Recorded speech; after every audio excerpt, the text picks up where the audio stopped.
नमस्कार साथियों, चैनल में पुनः आप सभी का स्वागत है। आजकल भारतीय इतिहास, खासकर प्राचीन इतिहास के अंतर्गत जैन धर्म चल रहा है। देखते हैं कि जैन धर्म में आज नया टॉपिक है। जैन धर्म में देखते हैं कि स्यादवाद या स्यादवाद क्या है ना। स्यादवाद या अनेकांतवाद या सप्तभंगी न्याय, तीनों एक ही नाम है। जैन धर्म में स्यादवाद कहिए, अनेकांतवाद कहिए और या सप्तभंगी न्याय कहिए।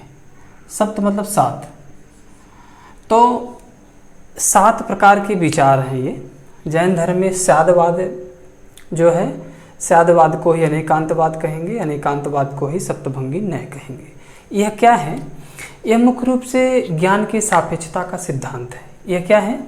यह ज्ञान की सापेक्षता का सिद्धांत है। इस ज्ञान के सापेक्षता के सिद्धांत में मुख्य रूप से जो सांसारिक वस्तुएं हैं, या यूँ कहें कि इसमें सांसारिक वस्तुओं के विषय में न तो हमारे निर्णय को स्वीकार किया गया है और न ही अस्वीकार किया गया है। यानी कि जो सांसारिक वस्तुएं हैं उसके विषय में न तो हमारे निर्णय को स्वीकार किया जाता है और न ही अस्वीकार किया जाता है। और मुख्य रूप से बताया कि यह ज्ञान के सापेक्षता का सिद्धांत है।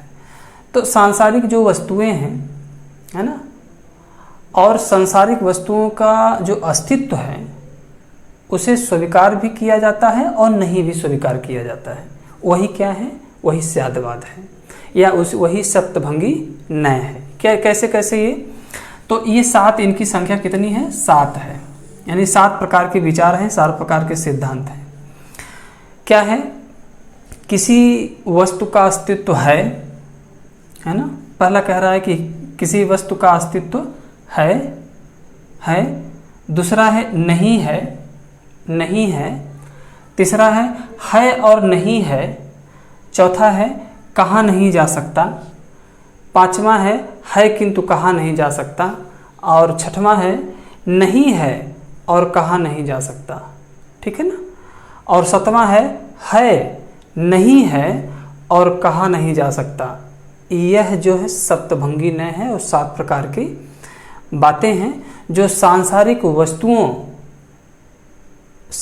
वस्तुओं के विषय में हमारे निर्णय को जो स्वीकार किया जाता है और नहीं स्वीकार किया जाता के संबंध में यह विचार, यह सिद्धांत है, जिसे आप सप्तभंगी न्याय कहते हैं। तो किसी वस्तु का अस्तित्व है, नहीं भी कह रहा है, नहीं भी है और नहीं है, और कह रहा है कहा नहीं जा सकता। पांचवा है किंतु कहा नहीं जा सकता। छठवां है नहीं है और कहा जा सकता है। 7वां है नहीं है और कहा जा सकता है। तो यह क्या है? यह स्यादवाद है या अनेकांतवाद है। यह बराबर पूछता है, कभी कभी शब्दावली चेंज करके भी प्रश्न आ जाता है कि स्यादवाद का दूसरा नाम क्या है ना। तो स्यादवाद का दूसरा नाम अनेकांतवाद है, अनेकांतवाद का दूसरा नाम सप्तभंगी न्याय है। तो यह क्या है? यह एक तरह से जैन सिद्धांत है, जैन विचारधारा है। अब देखते हैं कि जैन धर्म में जो संगीतियाँ हुई थी, है ना, जो संगीतियाँ जैन धर्म में हुई थी, ये भी बहुत महत्वपूर्ण है, बहुत ही इम्पोर्टेंट है। बराबर आपके कंपटीशन में प्रश्न बना रहता है, जैन संगीतियों से आता है। या तो स्थान पूछता है कि कहाँ पे हुई थी, किस स्थान पे हुई थी, कौन अध्यक्ष था, कौन शासक था, उसमें कार्य कौन कौन से हुए थे। इस तरह से भी प्रश्न जो है आपके कंपटीशन, वनडे कंपटीशन में आ जाता है। तो जैन संगीतियाँ बहुत इंपॉर्टेंट चैप्टर है। आप बौद्ध धर्म पढ़ेंगे तो बौद्ध संगीतियाँ जो 4 हुई थी वो भी बहुत इंपॉर्टेंट है। बराबर उसे कंपटीशन में एक प्रश्न बना रहता है। तो देखते हैं जैन संगीतियाँ। 2 जैन संगीतियाँ हुई थी।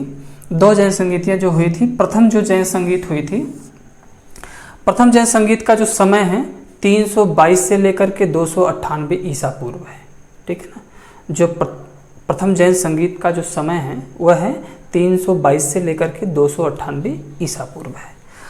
स्थान कौन सा था? प्रथम जैन संगीत जहाँ पे हुई थी पाटलिपुत्र में हुई थी, है ना। आपको यह बातें याद होनी चाहिए कि स्थान जो था पाटलिपुत्र था।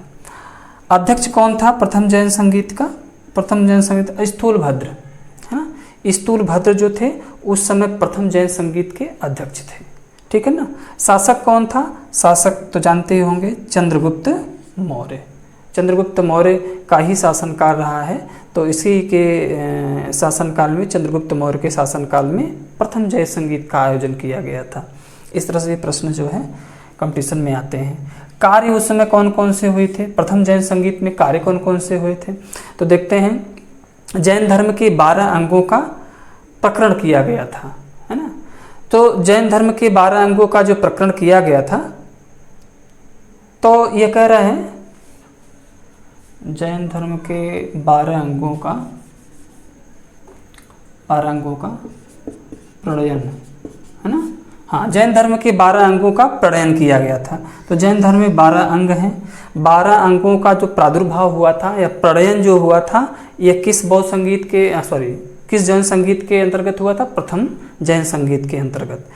इसमें और सबसे महत्वपूर्ण क्या हुआ? जैन धर्म को 2 भागों में विभाजित कर दिया गया। एक को कहा जाता है श्वेतांबर, है ना, और दूसरे को क्या कहा जाता है? दिगंबर, है ना। यानी कि जैन धर्म का जो विभाजन हुआ था वह प्रथम जैन संगीत के अंतर्गत हुआ था। और प्रथम में यानी कि जैन धर्म को 2 भागों में विभाजित कर दिया जाता है। एक को कहते हैं श्वेतांबर और दूसरे को कहते हैं दिगंबर। ये बराबर प्रश्न जो है आता है। ये दोनों विषय बहुत इंपॉर्टेंट है, 12 अंगों का प्रणयन और जैन धर्म का विभाजन। ये किस में हुआ था? प्रथम जैन संगीत में हुआ था, ठीक है ना। आप तो कॉन्सेप्ट आप क्लियर होंगे।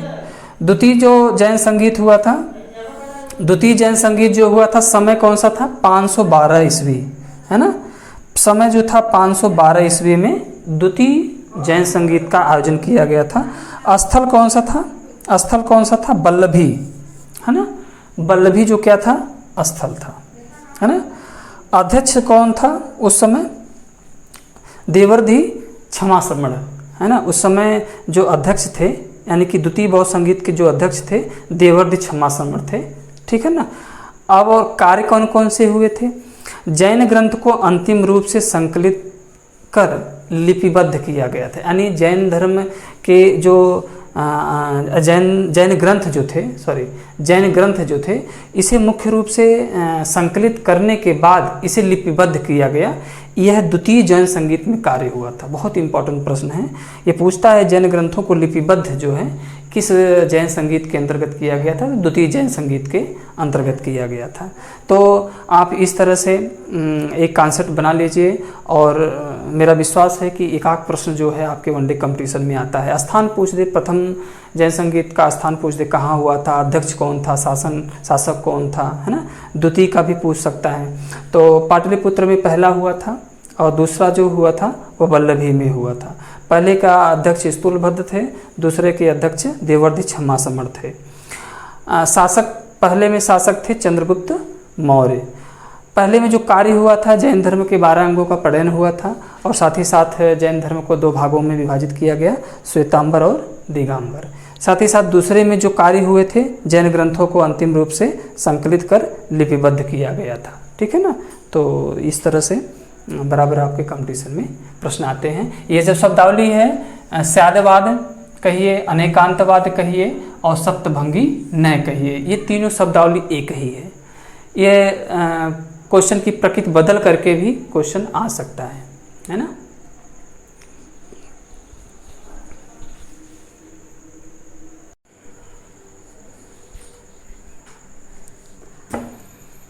कुछ विविध देख लेते हैं। कुछ विषय जैन धर्म में ही थोड़ा सा अलग प्रकार के हैं। जैसे क्या है, जैन धर्म ईश्वर की सत्ता में विश्वास नहीं रखता, ठीक है ना। जैन धर्म ईश्वर की सत्ता में विश्वास नहीं रखता, और मुख्य रूप से जो संसार की वास्तविकता को स्वीकार करता है ना। संसार की वास्तविकता को स्वीकार करता है, और संसार में 6 द्रव्यों के माध्यम से उसके विश्व का निर्माण से संबंधित वह विचार रखता है। तो कहने का मतलब ये है कि संसार में जो वस्तुओं का निर्माण है, या संसार में मुख्य रूप से सांसारिक जो संसार की वास्तविकता है, कहीं न कहीं कोई एक सत्ता है कि जो संसार को चलायमान में रखा हुआ है, या संसार के प्रत्येक जो व्यवस्थाएं संचालित हो रही हैं, कहीं न कहीं किसी न किसी प्रकार की सत्ता है, लेकिन ईश्वर की सत्ता में जैन धर्म क्या करता है, विश्वास नहीं रखता। यानी कि ईश्वर की सत्ता में जैन धर्म विश्वास नहीं रखता, परंतु पुनर्जन्म एवं कर्मवाद में विश्वास रखता है। पुनर्जन्म में भी रखता है और कर्मवाद में भी विश्वास रखता है। तो पुनर्जन्म का तात्पर्य जानते ही हैं, तो पुनर्जन्म में विश्वास रखता है, कर्मवाद में भी विश्वास रखता है जैन धर्म। महावीर स्वामी यज्ञ और वेद की प्रामाणिकता को स्वीकार नहीं करते। जो यज्ञ हो या वेद हो या कर्मकांड हो, इसकी प्रामाणिकता को स्वीकार नहीं करते हैं। स्त्रियां जो थी वह संघ में प्रवेश ले सकती थी, इसकी छूट थी कि स्त्रियां जो है जैन संघ में प्रवेश ले सकती थी। साथ ही साथ ये भी देखेंगे कि जैन धर्म में आम बोलचाल की जो भाषा थी क्या थी, प्राकृत भाषा थी। बहुत इंपॉर्टेंट प्रश्न है और बराबर आपके कंपटीशन में पूछता रहता है कि जैन धर्म में आम बोलचाल की भाषा क्या थी, तो क्या थी, प्राकृत भाषा थी। प्राकृत भाषा थी, प्राकृत भाषा को अपनाया गया था। धार्मिक जो ग्रंथ लिखे थे, जैन धर्म में जो धार्मिक ग्रंथ लिखे जाते थे या उस समय के जो धार्मिक ग्रंथ लिखे जाते थे, किस भाषा में लिखे जाते थे, अर्धमागधी भाषा में। अर्धमागधी भाषा में ही जैन धर्म के जो ग्रंथ हैं, धर्म ग्रंथ हैं, वह लिखे जाते थे। तो ये भी बराबर कंपटीशन में आता है कि जैन ग्रंथ जो है किस भाषा में लिखे जाते थे, तो किस भाषा में लिखे जाते थे, अर्धमागधी भाषा में लिखे जाते थे। और आम बोलचाल की भाषा क्या थी, प्राकृत भाषा थी। तो प्राकृत भाषा थी और जैन ग्रंथ जो लिखे जाते थे अर्धमागधी में लिखे जाते थे। ठीक है ना। आगे देखेंगे स्थापत्य कला के क्षेत्र में भी जैन धर्म आगे रहा है। हाथी गुफा मंदिर जो उड़ीसा में बनाया गया है वह जैन धर्म से ही संबंधित है। तो हाथी गुफा जो मंदिर है वो कहाँ पे है, उड़ीसा में। ये भी कभी कभी एक प्रश्न आ जाता है कि हाथी गुफा मंदिर कहाँ पे है, तो उड़ीसा में हाथी गुफा मंदिर है। ठीक है ना। दिलवाड़ा मंदिर भी, दिलवाड़ा मंदिर हो या माउंट आबू मंदिर हो, ये कभी कहाँ पे हैं, ये राजस्थान में है। दिलवाड़ा और ये आपके माउंट आबू, ये दोनों कहाँ पे हैं, यह राजस्थान में है। इस तरह ये माउंट आबू का और दिलवाड़ा का भी प्रश्न पूछता है कि ये मंदिर कहाँ स्थित है। कभी कभी इस से प्रश्न आ जाता है सुमिलित करने के लिए, 4 इधर दे देगा, 4 इधर दे देगा और स्थान का नाम दे देगा कि आपको मिलान करना रहता है। तो इस तरह से भी क्वेश्चन दे देता है। तो दिलवाड़ा मंदिर और माउंट आबू मंदिर ये कहाँ पे है, राजस्थान में है। ये जैनियों से संबंधित है, यानी जैन धर्म से संबंधित है। गोमतेश्वर मंदिर है, गोमतेश्वर मंदिर जो है इस समय कर्नाटक में है गोमतेश्वर मंदिर। तो गोमतेश्वर मंदिर कर्नाटक में है, ये भी जैन धर्म से ही संबंधित है या जैन मंदिर है। खजुराहो में भी मंदिर बनाए गए हैं। तो खजुराहो में जैसे पार्श्वनाथ का मंदिर है, आदिनाथ का मंदिर भी बनाए गए हैं। ठीक है ना। तो जैन धर्म ने 23वें जो तीर्थंकर थे पार्श्वनाथ और आदिनाथ, दोनों के मंदिर जो है खजुराहो में बनाए गए हैं। आगे की तरफ देखेंगे, जैन साहित्य को आगम कहा जाता है। बहुत ही इंपॉर्टेंट प्रश्न है, बराबर कंपटीशन में आता है। ठीक है ना। तो जैन साहित्य को क्या कहा जाता है, आगम। ठीक है ना, आगम कहा जाता है। इसमें 12 अंग हैं, है ना, 12 अंग हैं।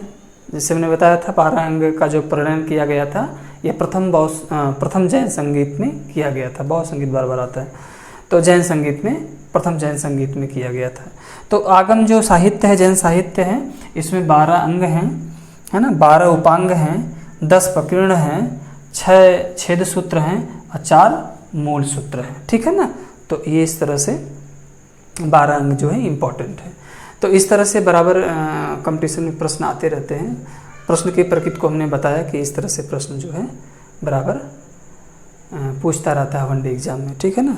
तो मुझे विश्वास है कि वीडियो आपको अच्छी लगी होगी। जो साथी हैं हमारे चैनल से अभी नए जुड़ना चाहते हैं तो चैनल को सब्सक्राइब करें और लाइक भी करें, कमेंट भी करें।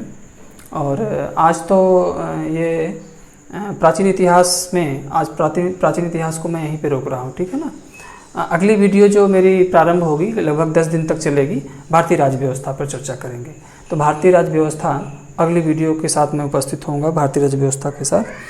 तब तक के लिए बहुत बहुत धन्यवाद, बहुत बहुत शुभकामनाएं।